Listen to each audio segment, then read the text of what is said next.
pense qu'il faut absolument pas banaliser ce que c'est un titre de champion de France. Aussi bien quand on est supporter du PSG que quand on n'est pas supporter du PSG. Quelqu'un qui me dit qu'il s'ennuie en regardant le Paris Saint-Germain aujourd'hui, c'est quelqu'un qui n'aime pas le football. Si c'est Nantes qui brise la série du PSG, c'est rigolo. Ce serait extraordinaire, bien sûr. Mais allez, c'est parti pour le premier thème du soir, parce qu'on est à 4 journées de la fin du championnat, 5 d'ailleurs même pour le PSG, qui est toujours invaincu en Ligue 1. Et s'il y a du suspense derrière pour savoir qui va terminer sur le podium et qui va disputer la Ligue des Champions l'année prochaine, le suspense autour du PSG, faut le créer un petit peu. Et du coup, l'engouement, c'est de savoir si Paris va terminer cette saison de Ligue 1 invaincu. Et s'ils y parviennent, est-ce que ça constituera ou pas, d'ailleurs, c'est le débat du soir, un exploit pour vous, quelque chose qu'on retiendra, ou alors est-ce que ça va rester anecdotique? C'est un peu la question qu'on se pose ce soir. Donnez-nous votre avis dans le chat. Et puis, petit tour de table, je pense qu'on va en discuter. On va peut-être pas tous être d'accord. Là, on parle de Paris, mais on peut élargir à toutes les autres équipes qui ont été un jour invaincues, sans dévoiler les questions futures du quiz. Mais est-ce que vous, c'est anecdotique ou au contraire, c'est quelque chose d'important, Apo? Le problème, tu l'as un peu dit, c'est le contexte. C'est-à-dire qu'en finalement, concernant le PSG, tu veux dire? Franchement, on va le dire franchement, on s'emmerde, parce qu'on sait déjà que le titre est quasiment acquis au PSG avant le début de la saison. Donc évidemment, il faut trouver quelque chose à dire. Et là, en l'occurrence, s'il y a l'invincibilité, en fait, tu rentres tout de suite dans le livre d'histoire. Donc ton titre qui était anecdotique, il passe tout de suite à un titre historique. Donc pour moi, c'est quand même important. Ouais. Pas d'accord. Ouais. Toi, tu t'en fous? Ouais, je m'en fous, c'est anecdotique parce que tu parlais du contexte. Le contexte, il est que le PSG est encore aligné sur toutes les compétitions. Que le plus important, ça reste... Bon, ils ont eu le titre, ça, on le savait, tu l'as dit. Ils ont encore un objectif qui est la Ligue des Champions. Ils peuvent encore gagner la Coupe de France. Moi, ce qui est principal, prioritaire dans cette saison du PSG, ça reste encore la Ligue des Champions. Et s'ils terminent invaincus et qu'ils gagnent la Ligue des Champions, je ne suis pas sûr qu'on retienne très longtemps que l'année 2024-2025, ce soit l'année où ils ont terminé invaincus, mais celle où ils gagnent la Ligue des Champions. Mais s'ils perdent la Ligue des Champions, c'est pour ça. Mais là, à l'instant T, pour moi, c'est quelque chose d'anecdotique et il ne faut pas se focaliser sur ce fait-là d'être invaincu en championnat, parce qu'il y a quand même d'autres choses à jouer qui sont encore plus importantes que le fait d'être invaincu en championnat. Mais Emmanuel, est-ce que parce que là on se focus sur le PSG, mais on peut élargir. C'est pour ça. Après, c'est des problèmes de contexte. Est-ce que intrinsèquement terminer une saison invaincue pour une équipe, c'est une performance, évidemment que ça l'est, mais est-ce que c'est vraiment important? C'est quelque chose qu'on retient? Est-ce que c'est anecdotique? Comment tu vois les choses, toi? Pour moi, c'est absolument pas anecdotique, malgré le fait que le Paris Saint-Germain puisse, dans le cas du PSG en tout cas, écraser la Ligue 1 avec des moyens bien sûr qui sont beaucoup plus importants. Pour répondre à ta question, Flora, c'est pour moi en tout cas, quand tu regardes dans les livres d'histoire ces équipes qui ont réussi à être invincibles sur une saison, déjà il n'y en a pas beaucoup. Donc il faut absolument pas banaliser la chose. Et le deuxième point surtout, c'est que c'est systématiquement des équipes qui ont marqué l'histoire. Si tu prends par exemple l'équipe qui aujourd'hui a la plus grande série d'invincibilité, qui est le Milan AC des années Sacchi, c'est une des meilleures équipes qu'on ait eues dans l'histoire de ce jeu. Si je prends les invincibles de Arsenal, c'est une équipe qui a marqué l'histoire de l'Angleterre. Plus récemment, les 44 matchs d'invincibilité de Liverpool, c'est une équipe qui a non seulement marqué l'histoire de l'Angleterre, mais aussi de l'Europe. Et ça, c'est quelque chose qu'il ne faut pas banaliser. Moi, je juge pas... Je dis souvent, et notamment depuis que le Qatar a investi au PSG, qu'on juge le Paris Saint-Germain en Ligue des Champions. Par contre, on juge le sérieux du Paris Saint-Germain en Ligue 1. C'est-à-dire que les années où ils sont en roue libre et où Montpellier devient champion, où Lille arrive à décrocher le titre de champion... Ça devient presque un scandale, quoi. Mais non, mais en fait, toi, tu penses que c'est un scandale parce que tu banalises le fait que le PSG soit champion. En fait, le fait que le PSG soit champion de France, c'est pas anodin. Même aujourd'hui, même avec plus de moyens, même avec des stars et avec, on va dire, un outil qui n'est pas le même que les autres, ça reste un titre de champion de France. Oui, mais tu vois, comme le dit Apo, tu commences la saison... c'est attendu, tu vois ce que je veux dire, que le PSG... C'est une anomalie. Ouais, ça devient une anomalie. Mais le sport, tu vois, vous avez raison, parce ça devient de plus en plus prévisible que le PSG soit champion de France. Mais il y a eu des années, justement, le PSG n'a pas été champion de France. Il n'y en a pas eu tant que ça depuis que c'est arrivé. Il y en a eu 3, c'est très simple. Mais ce que je veux dire par là, c'est qu'il faut, beaucoup, il faut jamais, exactement, PSG, par rapport à l'écart de niveau et de moyens qu'il y a, c'est déjà beaucoup. Mais je pense qu'il faut absolument pas banaliser ce que c'est un titre de champion de France. Aussi bien quand on est supporter du PSG que quand on n'est pas supporter du PSG. Moi, quand j'étais petit, par exemple, c'était pas le PSG qui gagnait, c'était Lyon, et je regardais cette équipe en me disant ils sont champions champion de France. C'est quelque chose d'assez extraordinaire. Et c'est comme ça que réagissent aussi tous les autres supporters. On dévie un petit peu du débat parce que c'est pas ça la question. Mais un titre de champion de France doit pas être banalisé et un record encore moins. Parce que ce qu'est en train de réaliser le Paris Saint-Germain, et je parle de statistiques, de résultats, mais aussi dans la forme. Moi, quelqu'un qui me dit qu'il s'ennuie en regardant le Paris Saint-Germain aujourd'hui, c'est quelqu'un qui n'aime pas le football. Évidemment. C'est quelqu'un qui... Voilà, je te vise pas à peau, mais non, c'est la vérité. Je pense qu'elle parlait plus du suspense qui n'existe pas. C'est une équipe qui... Et je trouve ça intéressant, justement, et promis, j'arrête ce long monologue là-dessus, je trouve ça vraiment intéressant que dans une année où on a un Paris Saint-Germain qui est très fort dans l'impression, dans l'émotion qu'il dégage, en tout cas c'est mon avis, je trouve ça intéressant qu'on vienne y accoler un record. Et s'ils ont la possibilité de battre le précédent record qui appartient au FC Nantes, ça serait quand même assez extraordinaire parce que c'était le football champagne, c'était une autre époque, les années 90, une équipe qui faisait rêver tout le monde avec des joueurs qui faisaient rêver tout le monde. Et je trouve que voilà, il y a un lien en tout cas historique entre Est-ce que tonton Comboiré demain soir il va pas si c'est Nantes qui brise la série du PSG, c'est rigolo. Ce serait extraordinaire, bien sûr. Mais on a évoqué, tu vois, quelques équipes invaincues. Quand on parle généralement à n'importe quel suiveur du foot, peut-être un peu de loin et tout, quand on parle de saison terminée invaincue, boum, on pense à Arsenal, les invincibles. Bien sûr. Beaucoup ne pensent à aucune autre équipe. C'est-à-dire qu'on retient en fait cette équipe-là. Et pourquoi on retient Arsenal plus que les autres ? C'est un tout. Je pense il y avait déjà, nous on les retient parce qu'il y avait aussi beaucoup de joueurs français. Exactement. Et puis il y avait le jeu qui était pratiqué aussi. Oui, voilà. Et puis il y avait la Première Ligue à cette époque-là, qui n'était pas autant concurrentielle qu'elle ne l'est aujourd'hui, mais c'était la Première Ligue. Aujourd'hui, moi je me dis si le PSG termine invaincu dans cette Ligue 1-là, est-ce que c'est vraiment un exploit ? Pour moi c'est une performance. Quand je disais tout à l'heure, je banalisais les titres du PSG. Parce qu'il y a une différence de budget, parce qu'il y a un effectif. C'est pareil alors du coup. Non, il y a une différence entre le titre et le record. Oui, voilà. Pour moi, le record, être toutes les semaines, voire même tous les 3 jours, quand les journées s'enchaînent, capable d'aller gagner dans des circonstances où il te manque des joueurs, où tu as la tête à la Ligue des Champions. Alors que tu as 22 pions d'avance sur le deuxième. Où tu as des équipes qui sont mortes de faim en face de toi, parce qu'en fait, c'est pratiquement l'exploit de la saison de battre le PSG ou de faire un résultat face au PSG. Je trouve ça très fort, parce que ça montre aussi une implication que le PSG n'avait peut-être pas chaque saison précédente et que là on trouve, c'est-à-dire qu'ils arrivent sur le terrain, ils ne banalisent pas leur match, c'est drôle parce que ils vont le tu gagner. Le dis, alors moi je vais prendre volontairement le contre-pied parce que toi tu le dis dans le sens du PSG, moi je le vois plus dans le sens peut-être moins de concurrence en fait en Ligue 1. Peut-être que cette saison, peut-être que le niveau de la Ligue 1 aussi est moins important que les saisons passées et que c'est pour ça que Paris, parce que je les trouve, ils sont ultra impliqués, mais tu vois par exemple le dernier match, ils font quand même beaucoup tourner et ça fonctionne quand même malgré tout. Moi je m'interroge plus dans l'autre sens, tu vois, qu'est-ce que ça dit aussi de la Ligue 1 aujourd'hui, tu vois. Qu'il y a 2 championnats différents et que les autres équipes jouent un championnat différent où on va jouer pour en début de saison potentiellement aller chatouiller le PSG et puis dès qu'on voit qu'on prend de la distance, on joue pour les places européennes, le podium, et puis quand on joue le PSG, on pense pas forcément du coup, tu vois, à ça. Je repose du coup ma question. Oui, mais est-ce que vraiment ce serait un exploit aujourd'hui ? C'est pas de la faute du PSG. Non, mais je ne dis pas que ce serait de la faute du PSG, mais je me dis, est-ce que vraiment ça dirait d'une performance particulière du PSG de terminer cette saison aujourd'hui invaincue. Depuis QSI, c'est le cas tous les ans, quasiment, de ce dont tu parles. Et pour autant, ils n'ont jamais réussi ça depuis l'ère QSI. Ça veut dire que là, Luis Enrique et les joueurs qui sont dans cet effectif-là cette saison, ils font cet exploit. Énorme entre le PSG et le reste de la Ligue 1, peut-être plus que. Enfin, j'ai pas du tout en tête les écarts de points des années passées. Au début de saison, tu t'aurais jamais dit ça. T'aurais jamais dit qu'il y avait un gap. À l'heure actuelle. Au contraire, on pensait que justement il y avait évidemment. On voyait Monaco. Mais tout le monde, De Zerbi disait qu'il ne voulait pas jouer deuxième.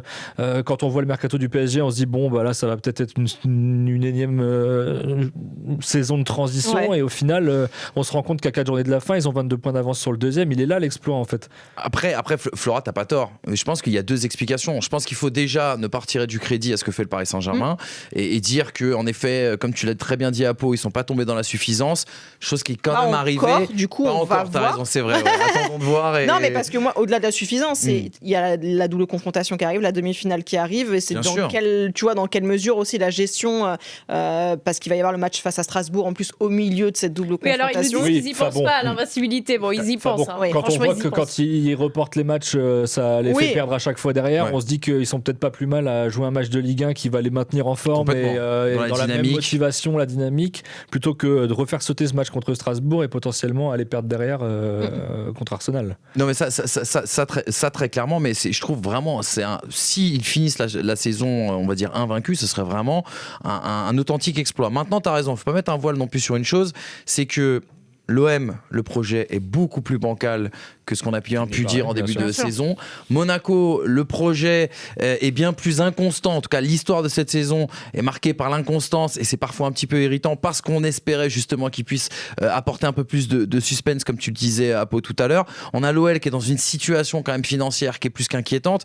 Voilà. Après, on peut faire justement l'énumération une à une. C'est vrai qu'il y a un contexte, on a déjà parlé dans cette émission autour de la Ligue 1 cette année, qui est un petit peu compliqué, lié aussi bien sûr à l'économie. Maintenant, faut pas retirer bien sûr le crédit à cette performance du PSG qui serait unique là pour le coup.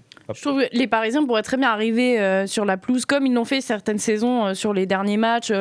Pas de motivation parce que tu penses. Chaussettes et on va rentrer chez nous. Exactement. Et là, en fait, tu les sens très impliqués. Très moi, motivés, pendant les matchs, tu vois bien qu'ils prennent ça au sérieux et quand il y a des changements, il n'y a pas de problème dans la rotation.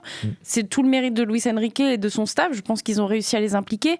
Et après, Luis Enrique, là où c'est un menteur, il nous répète depuis un mois qu'il ne pense pas. Voilà, que ça ne l'intéresse pas.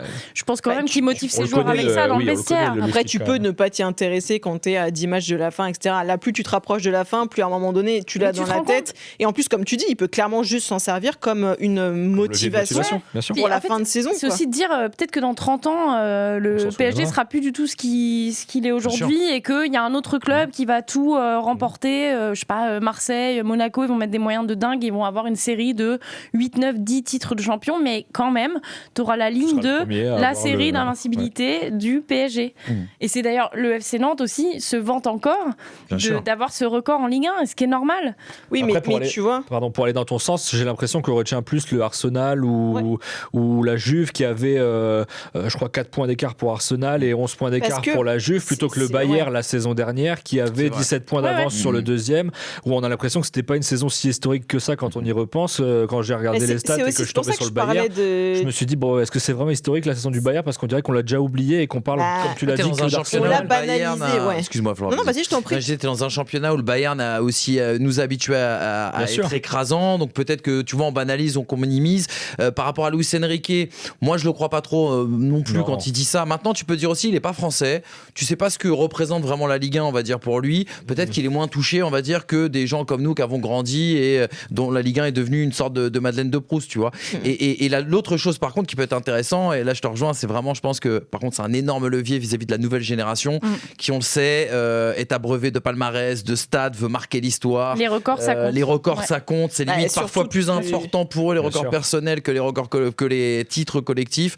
Donc je pense que là il y a un levier de motivation et de management important. Encore plus quand on sait que personne ne l'a jamais réalisé en France, donc forcément tu peux être le premier à réaliser un tel exploit, et c'est ce qu'on nous dit à peu près dans le chat. On est à peu près d'accord avec nous sur s'ils l'ont pas fait avec les Zlatan, Neymar, Mbappé et j'en passe, oui, ce serait un exploit aujourd'hui d'être invaincu.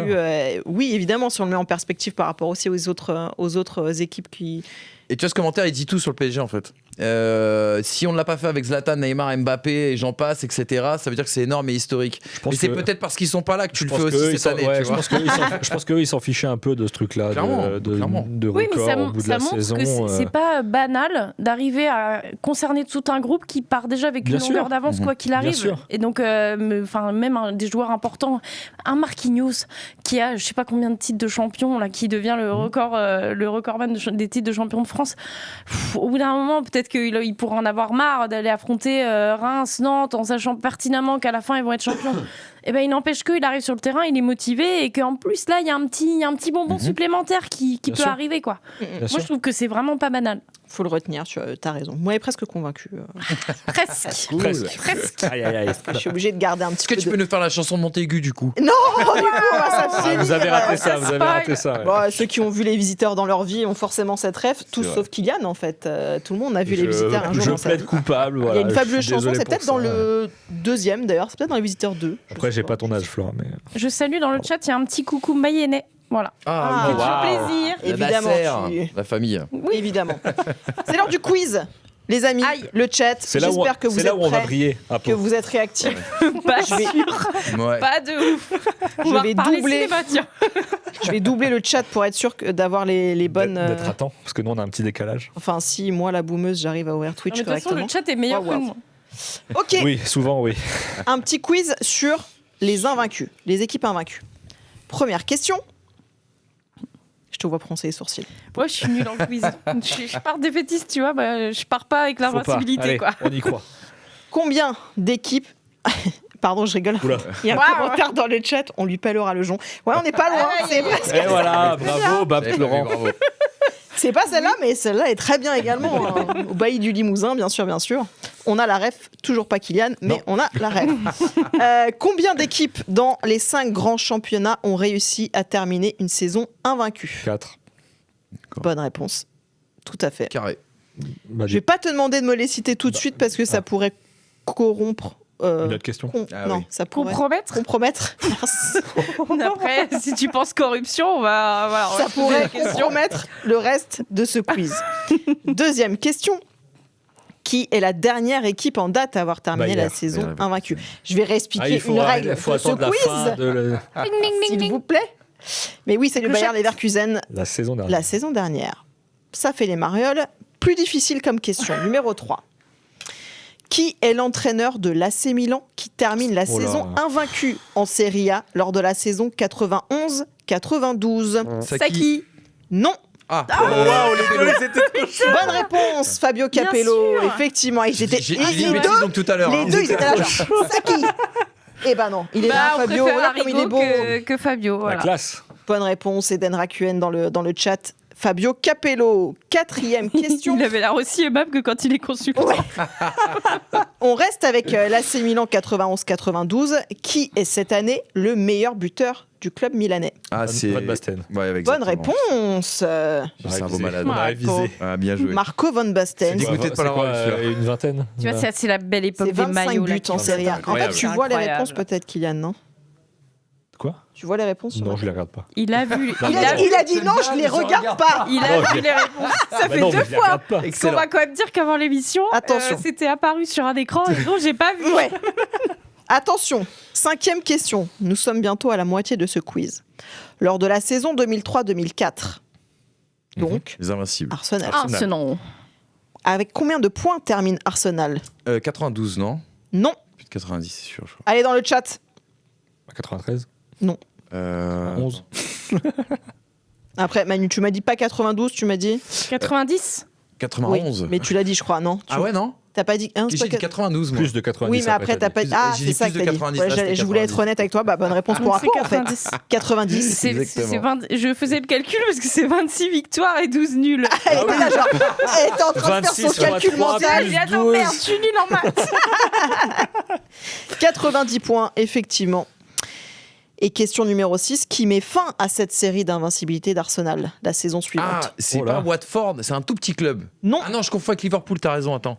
Oui. 50 il vient d'insulter l'un un des petit plus club. grands clubs Ah, non. d'Angleterre. Bah, donc, ça doit être Manchester United si Ouais, elle tous dit les ça. coups. Là, C'est Manchester coups. United. c'est Manchester United. Ouais, tout bah à fait. écoute, Ouais, un petit club, un Tu petit vas à la bien mort. respecter, j'ai confondu avec Liverpool, tu vois. Bonne réponse de Salim Bongali dans le chat. Salut Salim. Salut, Salim. Salut Salim. Qui Ah, il suit, évidemment a le maillot du Milan époque 91-92 parce Il que a 1000 maillots. je sais Combien plus. t'as- Dis-nous combien Salim t'as de Salim. maillots déjà. Est-ce que t'as tout gardé? Je Parce que peux crois que déjà dans vous le dire qu'il vient d'en déménagement, recevoir une cinquantaine Voilà. d'un nouvel achat groupé qu'il a fait. L'investissement. là. C'est un drogué. Ouais. Le même musée que Nicolas à Montpellier. Ouais, c'est sûr. ça. C'était bien Manchester United qui a mis fin à la série d'invincibilité d'Arsenal à Old Trafford après 49 matchs sans défaite. Un petit club de milieu de tableau, c'est pas gentil ça. Voilà, Un bravo. club qui a sorti Lyon en fait. Non, mais il faut dire. Ah, Oh, d'accord, super, tu te félicites On est- d'avoir battu ouais, Lyon. petite bah, pensée bah. pour les Tant Lyonnais, qui là. se fait. Alors, excusez-nous, on parlait d'exploit tout à l'heure. Est-ce que ce match va pas rester dans l'histoire du football? Non. Bon, Côté lyonnais, si, mais Quand, pas quand du tu non. kiffes l'Europa League et que Arrêtez. t'es lyonnais, ouais, ça a dopé. arrêtez. Ton club est censé quand même avoir 2-3 trophées Tu te dans son contentes de ça, armoire. Flora, Ah vraiment. mais je me contente Bah, de bien rien sûr. du tout, mais j'ai Ouais. vibré une fois dans cette saison, les C'est amis, bien, donc c'est on vrai, peut c'est quand vrai, même c'est vrai, quand ça fait longtemps, c'est saluer vrai un que petit c'est peu la toujours chose. Plus de 900 maillots, il nous dit. Waouh. Il vient d'atteindre les Vas-y, 900, attendez. incroyable. Donc, je vais dire les coulisses. Donc Salim m'a dit j'ai fait un tri de maillots, il en avait viré 30, il en a commandé 50 Ouais, donc derrière. le ratio, C'est pas le vraiment un ratio tri, ça, n'est pas c'est- bon. C'est pas bon. Allez, 7e question avant que je me fasse insulter par tous les supporters lyonnais du chat. Waouh. Jamais aucune équipe du championnat de France n'a réussi à terminer la saison invaincue. Quel club a été le plus proche? FC Nantes. Nantes. Nantes, ouais. Bonne réponse. Est-ce que vous savez combien de matchs consécutifs ils ont été invaincus? 34. 32. 32, bonne réponse. Révisé, Il y en a un qui a révisé quand il a vu. Je vais arrêter de mettre le. C'est quoi quand on envoie le mail, je vais arrêter Bien de mettre le sûr. thème du quiz. Bien révisé. Moi, je L'équipe suis- surtout, ouais, regarde-moi ses incroyable. profils. Renat, Bonne tu réponse dans le en chat, veux. les amis. Nantes, évidemment. Magnifique. 94-95. Tenue de Salim, bonne gardien réponse. Seule défaite Effectivement. contre Strasbourg. Makelele. Cette saison-là. Incroyable. Tu as trop révisé, Kylian. Oui. Peut-être un Mais peu as-tu trop. révisé cette question? Qui est l'équipe possédant la plus longue série d'invincibilité de l'histoire en Europe avec 104 matchs sans défaite? Steaua Bucarest. Bonne réponse. Non, bah, vous avez. alors, attends, vous étiez même pas né. Non, mais ils ont travaillé toute l'après-midi. Comment j'adore. ça? Alors d'où tu nous sors ça? Bah parce que j'ai vaguement révisé. Voilà. Voilà, je vais arrêter de Dans dire la- j'ai thème des quiz. Dans la queue pour le cinéma. Ah, bien joué, un peu. J'ai dit merde, il y a un quiz. Tout à l'heure au cinéma pendant les bandes annonces, elle était là. J'étais, ouais, bah. Entre 1986 et 1989. Bonne réponse. T'étais même pas né. Comment tu sais ce genre de truc? Regarde ce c'est- maillot là. Les moustaches surtout. Oh, les Regarde les moustaches, moustaches. les Moi, moustaches je sont valide folles. pas le maillot là-bas. Les moustaches, les coupes mulets, tout est parfait. Ouais. Ouais. 9e question. Qui est le capitaine de la Juventus lors de la saison Pirlo. 2011-2012 Pardon, désolé. Moins deux. où les Tiruinois terminent invaincus? C'est pas Pirlo du coup. Ce n'est pas Pirlo. C'est 2002. Attends, 2001-2002. Ça souffle là-bas. Johan, Je dirais rien parce que j'ai entendu, donc je suis honnête. Et voilà. Merde. je me tais. Merci. C'est compté? Non, Ah mais non, je suis 2011, bête, Del Piero. 2012. Attends, 2011. Ah, Bonne réponse. 2011-2012. Ouais. Del Piero. Del Piero, tout à fait. J'ai dit Alessandro Del Piero, J'ai beaucoup trop de- soufflé lâchement par Sois Johan discret, sois Bredov, discret, qui est juste gros, là. Qui va dire, bah, tu sais quoi? Allez, viens, Johan. Viens t'asseoir Viens, puisque t'es pour là la et que tu dernière. souffles. Oui, allez. Par contre, Je connais par cœur ton quiz. oui, je te l'ai fait tout à l'heure. Donc, Ah, en plus, c'était. Ah oui, d'accord. tu n'as pas le droit de répondre à cette question. Moi, je pensais qu'il avait un peu de mérite et qu'il me soufflait un truc qu'il Mais savait pas du vraiment. tout. En fait, pas du tout. Il en sait rien. D'où le il sais aurait maintenant, sorti en fait. Alessandro Del Piero, en fait. C'est Johan. Même, Ouais. 10e question. Et dernière question. On vous le rappelle, règle principale de ce quiz. Attendre. Celui qui répond à cette question Ah. a gagné le quiz. Ah, d'accord. Très bien. Ah génial, super banco. Génial. Steaua Bucarest. Oh, pas deux fois quand même. Oh. On est toujours avec la Juventus. Après cette saison terminée invaincue, combien de titres consécutifs a remporté la Juve? 8. Bonne réponse en fait. Bravo. Bravo. Révisé. Félicitations. J'annonce, j'ai révisé. Ouais, mais c'est nul du coup, ça me. Ah bah oui, mais il faut voilà. pas annoncer les thèmes avant. Stoppé alors. par l'Inter en 2020-2021. Effectivement, bonne réponse. Bah voilà, je presque déçu en fait. En tout cas, on s'amuse sur les quiz RMC Sport. Hein. Ouais, c'est. Maintenant ça. Ok. Je me sens maintenant obligée d'apprendre toute l'histoire de ce club. Mais Très bien, je ne Elle va donnerai devenir plus une fan jamais absolue du les truc, thèmes hein. des quiz. C'est terminé, j'espère que vous avez kiffé. Après, c'est soit l'un, soit l'autre, quoi. C'est le thème 1 ou le thème 2, donc. Non, pas Tu donnes un forcément. faux Mais tu sais quoi, thème, tu sais. je vais Non. vous. Oh, elle va aller inventer le des prochain, thèmes. ça va être un Oh, quiz. génial. Je vais vous faire un Paddle. quiz patinage artistique, ça va moins rigoler. Hein Johan, Oui, Bredov. tu vas moins rigoler en faisant le quiz. Patinage. Eh, moi j'adore le patinage artistique en fait. Ah, C'est sa passion. Tu as Une une tête de révélation. patineuse. Hein. J'ai une tête de patinage, Ouais. je sais pas comment je dois le prendre, Avec la mais. petite queue de cheval comme ça, c'est. Ouais. Ok. Ouais, je te vois bien là. Ok. Un triple axel là, il peut être fait là On tout de peut suite. avancer. Là maintenant. On peut avancer. Combien de tours un triple axel? 3. Eh ben non. 2. Mauvaise réponse. Voilà, un axel c'est un tour et demi en fait. Donc Ah, donc quoi? Donc un triple, c'est bah, ça fait 3 tours? non, ça fait 3 tours et demi. 3 tours et demi? Bah, c'est pas le triple de 1,5? Ça fait 4 alors. Bon bref, tu comptes, je sais pas moi. Bah 3 fois 1,5, ça fait 4,5, Flora. Non, c'est pas autant que ça. Bah, donc c'est pourquoi c'est un triple axel alors? C'est un tour et demi en fait, j'y peux rien, c'est pas moi qui ai inventé un axel en fait, excusez-moi. Point d'exclamation Winamax C'est dans le horrible. chat pour avoir Sinon, ça va c'est- les bonus pour pareil. Eh, vous rigolez, je vous jure, je vous fais les prochaines fois qu'il y a Tu ces nous fais un 3 triple personnes axel, dans là le canapé, je fais un quiz patinage artistique. Ah, maintenant on le sait. On Merde. parie sur quoi? On parie sur Nantes PSG. Ah, évidemment. original. Nantes qui bat s'impose la... par 3 buts J'ai d'écart. J'ai craqué le J'ai envie PSG. de croire. Bien sûr. J'ai envie de croire. Une pied à l'histoire 7. de Nantes. Bon, Alors, évidemment, 7, la cote à 7 là. la cote à 7, elle est magnifique. Le 5,50, ouais. il est magnifique, mais le 1,37 est un peu plus sûr. Quand même, on va y aller sur le 1,37. Et moi, je vous rajoute les deux équipes qui marquent, parce que c'est 2,35, c'est intéressant. Et puis, Paris prend pas mal de buts. But Dublin. Il y avait eu un partout au match aller. Mhm. Ah ouais, quand même. Avec Grosse Coach K. surprise. Donc ouais, PSG avec les deux équipes qui marquent. Après, pour les buteurs, je vous recommande d'attendre les compos parce qu'avec Luis Oui, Enrique... parce qu'après, tu nous vends Ousmane Dembélé. Tiens, regarde, je te puis, mets Ousmane Dembélé 3,50. Paf, c'est Non, cadeau, non, c'est mais pour moi. Depuis qu'il a sa montre, c'est mort. Ah, Il va je mettre. change. je Ah, vais c'est vrai mettre un qu'il a peu. sa Rolex maintenant. Donc c'est Il a fini. sa Rolex, Ouais, bien donc sûr. c'est fini. Ah, mais si à 50 ans, t'as pas une On mettra plus. Ah, t'as pas Grand philosophe, elle. perdu. Oui, bien sûr. Donc voilà, 2,35 le PSG, les deux marques. Flora. Désiré Doué, non? Tu veux mettre Doué Bah ouais. 2,25. Mais si tu le rajoutes, 90. Bah voilà, c'est pas mal. Ah, c'est pas mal. Allez. Moi, j'irai Ok, pas sur ça. ok, C'est bien ok. ce petit marché. Bah, évidemment, ça va pas passer, hein, comme toujours. Bien sûr que Mais au non. moins, on est content. Un match nul. Voilà. et Merci puis pas de but de beaucoup, Doué. à l'heure. Johan. On nous a répondu dans le chat, c'est 4 tours et demi, évidemment, un triple Axel, bien évidemment.